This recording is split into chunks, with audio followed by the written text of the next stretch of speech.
Prince Harry's memoir will be titled Spare, it was announced on Thursday. Penguin Random House's global CEO, Marcus Dole, revealed information about the book, including the front cover and the formats in which it will be published. He also affirmed rumors that the memoir would be made available to everyone on January 10th. In addition to being published in print and digital versions, Harry's book will also be available as an audiobook read by the prince. The photographer who shot Meghan Markle for her Variety Power of Women cover earlier this month, Ramona Rosales, also directed the session for Prince Harry's close-up portrait on the memoir's front cover. The memoir's announcement coincided with the creation of a website devoted exclusively to it. However, the tone of the book looks to have deteriorated since it was first announced in July 2021.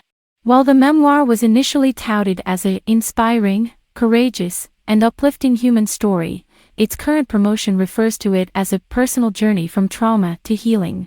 The royal family, according to royal author Richard Fitzwilliams, would be very concerned about how the book was being promoted. It's a spectacular title that says the writer wasn't regarded or, at the very least, didn't feel at the center of events, he told the Daily Mail. When the blurb mentions raw, unflinching honesty, the palace will be alarmed, especially because King Charles's reign is still in its early stages. There will definitely be interviews, serialization, and endless conjecture about this memoir, which, in my opinion, should have been delayed for many years. Even Edward VIII, by then the Duke of Windsor, had to wait until 1951 for the publication of a king's story. The ramifications will be far-reaching and may be devastating. The publisher described the impending book by recalling Prince Harry and Prince William walking behind Princess Diana's coffin on the day of her funeral in September 1997. It was one of the most jarring images of the 20th century, two young boys, two princes, walking behind their mother's coffin as the world watched in sorrow and horror, the article claimed. As Diana, Princess of Wales, was laid to rest, billions of people wondered what the princes were thinking and feeling, and how their lives would unfold from that moment forward. For Harry, this is that story at last. Spare, according to the description, is a book with raw, unflinching honesty that will bring insight, revelation, self-examination, and hard-won wisdom about the eternal power of love over grief. The title appears to refer to the phrase heir and spare associated with the royal family, which dates back to a time when it was thought safer for the continuation of the line to have at least two children should anything happen to the firstborn. The Duke will give the revenues from Spare to charity, as previously announced in July of last year.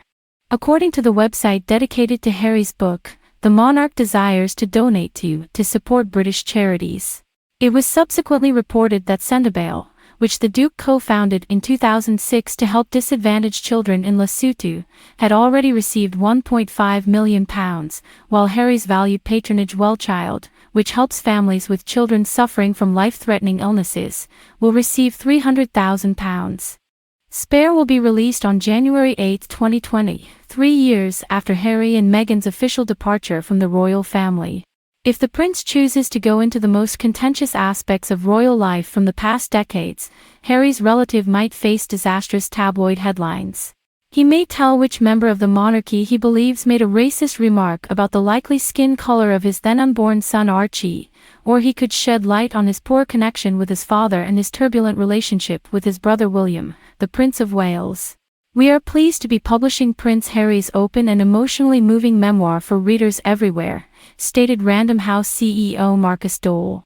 He offers a tremendously compelling personal journey from trauma to healing, one that speaks to the power of love and will inspire and encourage millions of people all around the world, says the CEO. The description appears to be more negative than Harry's description of the book in July 2021. Then, the prince said, "I'm writing this not as the prince I was born but as the man I have become. I've worn many hats over the years, both literally and figuratively, and my hope is that in telling my story, the highs and lows, the mistakes, the lessons learned, I can help show that no matter where we come from, we have more in common than we think." In an earlier statement announcing the deal, publisher Penguin Random House described the book as an intimate and heartfelt memoir, promising that Prince Harry will offer an honest and captivating personal portrait. They added that it would cover Harry's lifetime in the public eye from childhood to the present day, including his dedication to service, the military duty that twice took him to the front lines of Afghanistan, and the joy he has found in being a husband and father. As a result of concerns that his final manuscript might not go down too well, in the wake of the Queen's passing, Harry reportedly undertook a last-minute effort to soften the memoirs last month, according to reports. Just weeks into his father's rule, any insults or subliminal jabs were viewed as unacceptable, therefore his request was interpreted as a hint that he was prepared to take a more accommodative stance toward the rest of the royal family. The Daily Mail quoted a source as saying, "Harry has thrown a spanner in the works. In light of the Queen's passing, her funeral, and the accession of his father Charles to the throne, he is eager for improvements. Things in the book would not appear so nice if they are published so soon after these occurrences," according to the author.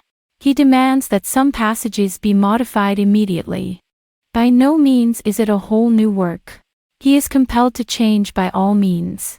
It might, however, be too late. It comes after Penguin Random House had already demanded a rewrite after the first draft was deemed too touchy-feely and placed too much focus on mental health issues. Harry faces a battle between further damaging an already strained relationship with his family and potentially hurting book sales by holding back on any claims. He and Meghan sensationally quit life as working royals and moved to California nearly 3 years ago, before launching the Archewell Foundation and signing deals with Spotify and Netflix. Only a few minutes before the press release announcing the book's release last year, the King, who was then the Prince of Wales, was informed about the memoir. Harry stated, "I can help show that regardless of our origins, we have more in common than we think. I'm ecstatic for people to read a first-hand account of my life that is accurate and wholly truthful," the author writes. "I'm deeply grateful for the opportunity to share what I've learned over the course of my life so far." According to a royal insider, the initial declaration came as a bit of a shock. "Since we have been waiting for so long to see what is inside, we just want to get it over with so that everyone can go on." Aides are prepared for the worst, though, especially in light of Harry's candid criticisms of the monarchy and his family. Prince Harry and Meghan Markle accused the royal family of racism in an interview with Oprah Winfrey last year, and Harry said Charles had literally cut me off financially. Only a few minutes before the press release announcing the book's release last year, the King, who was then the Prince of Wales, was informed about the memoir. According to reports, Harry was even more devastated by some of the circumstances surrounding the Queen's passing. He was shocked to learn that Meghan was not welcome to fly up to Balmoral with him to be by his dying grandmother's bedside. He allegedly declined his father's request to join him for dinner at his nearby private residence, Birkhall, later on. The former editor of Tatler and Vanity Fair has cautioned that if Harry publishes the Frank biography, there will be no way back. The controversial biography will never see the light of day, according to royal biographer Tina Brown, author of the Diana Chronicles and the Palace Papers.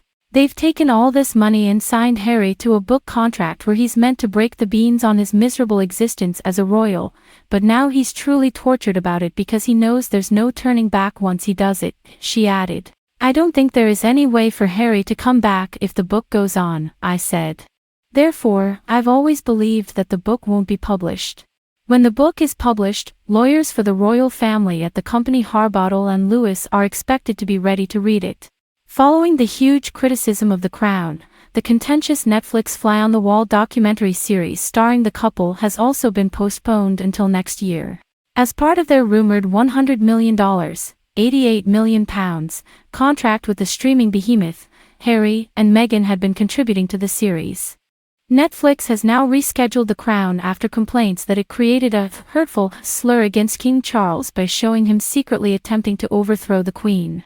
The documentary was scheduled to release in December, right after The Crown's 5th season. "They're frightened at Netflix, and they blinked first and chose to postpone the documentary," a source told the Hollywood news website Deadline.